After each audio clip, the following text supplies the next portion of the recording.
Hello, everyone, and thank you for having me here today. My name is Alexander Dirksen, and it's a real privilege to be with you. I'm a proud member of Métis Nation BC, and I've written on digital rights and citizenship as it relates to reconciliation and decolonization.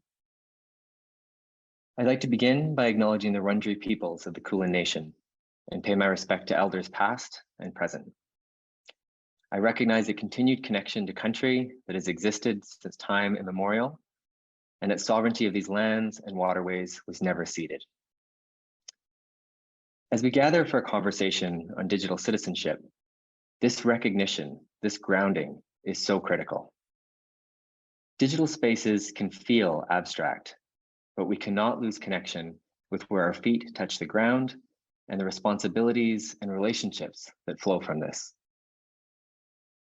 And it's from this place that I'd like to share my opening reflections.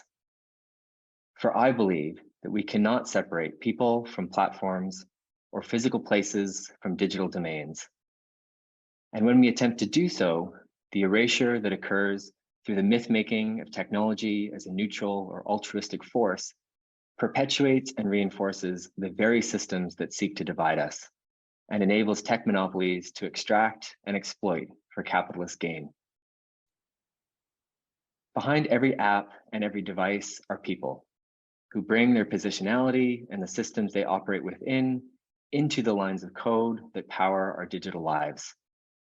When we think of digital spaces in this way, we can begin to see the connections between what is experienced online and what we see in the streets. The targeting of Indigenous and racialized communities through digital surveillance in an age where technology companies have failed to meaningfully confront hate speech online can be more deeply understood within the context of the world around us, where land defenders are met with police brutality, while far-right anti-vaxxers can roam the streets of the capital. In this way, being a good digital citizen is a modern expression of a form of connection and community that stretches back through time. With citizenship comes an understanding that we inherently share a set of values and priorities that guide us in how we carry ourselves in this world. It is rooted in recognition of our interconnectedness, that our strength comes not through individual action, but through collective care.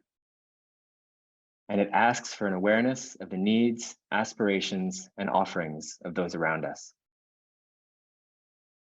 Coming from this place, it is my hope that we can begin to reflect more deeply upon our individual and collective roles and responsibilities as citizens in all forms, increasing our awareness and understanding, leveraging our privileges and platforms, and advocating for and enacting change. These acts are at the heart of transformative social justice. So many aspects of our lives are governed by antiquated systems rooted in racism and prejudice, and the digital domain is no different. What exists before us is an opportunity to reimagine our world from places to pixels, to reflect the values we hold and the diversity of our communities that is our greatest strength.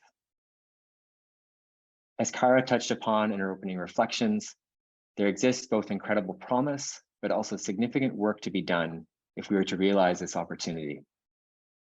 As it relates to crafting digital spaces rooted in justice and equity for all, we must confront and address pervasive and persistent injustices and inequities, beginning with the digital divide that have carried over and on from our physical world.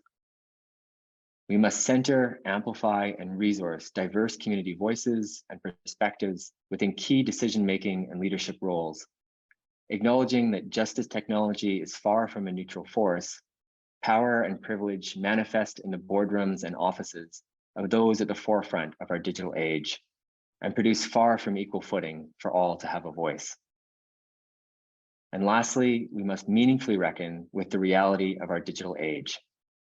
As large tech monopolies come to have a reach and revenue far beyond colonial borders, and at times far larger than some colonial states, our laws and regulations must respond accordingly. I look forward to listening and learning alongside my incredible panelists here today as we explore this opportunity together. Thank you.